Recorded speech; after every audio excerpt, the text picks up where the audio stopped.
तो माँ के चरणों का सेवा करने का मौका मिलता है।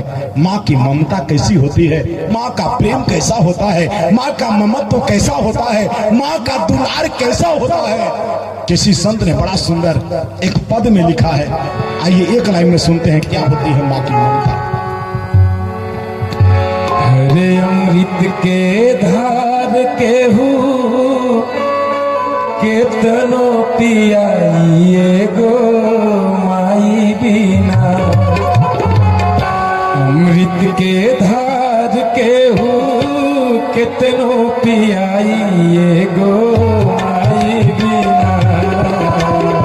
कैसे करे जावा जुआइए भाई गो माई बिना। कैसे करे जावा जुआइए भाई गो माई बिना। अमृत के धार केहू कितनो पियाइए गो माई बिना। अमृत के धार केहू कितनो पियाइए गो माई बिना। कैसे करे जावा जुआइए भाई गो माई बिना। कैसे करे जावा जुड़ाइए भाई गो माई बिना।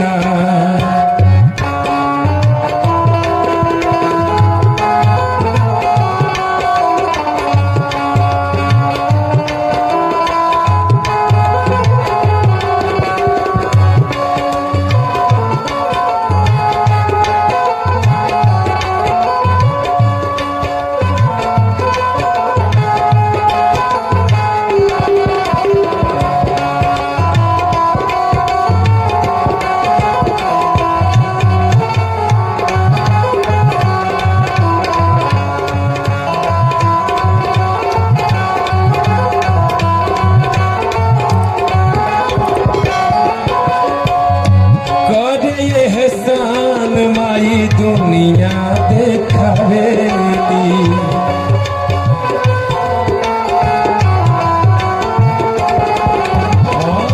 बोले बतियावे औरी चल भी सिखावेली।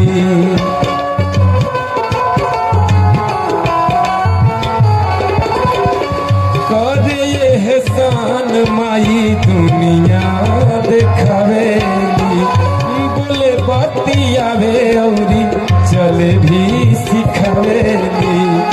मिल जाई अन्न धन मिली सुख पूरा। माई के दुलार बिना सब कुछ अधूरा। अचरा ओढ़ा के हो दूधवा पियाइए गो माई बिना। अचरा ओढ़ा के हो दूधवा पियाइए गो माई बिना। कैसे करे जावा जुआइए भाइये गो माई बिना। कैसे करे जावा जुआइए भाइये गो माई बिना।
कितना उपकार बा रोआ रोआ माई हो तोहार कर्जदार बा करके जीवती आऊ मिरिया पढ़ाई एगो माई बिना करके जीवती आऊ मिरिया पढ़ाई एगो माई बिना कैसे करे जावा तू भाई भाई एगो माई बिना कैसे करे जावा तू भाई भाई एगो माई बिना अमृत के धार के हूँ कितनो पियाई एगो माई बिना अमृत के धार के हूँ कितनो पियाई एगो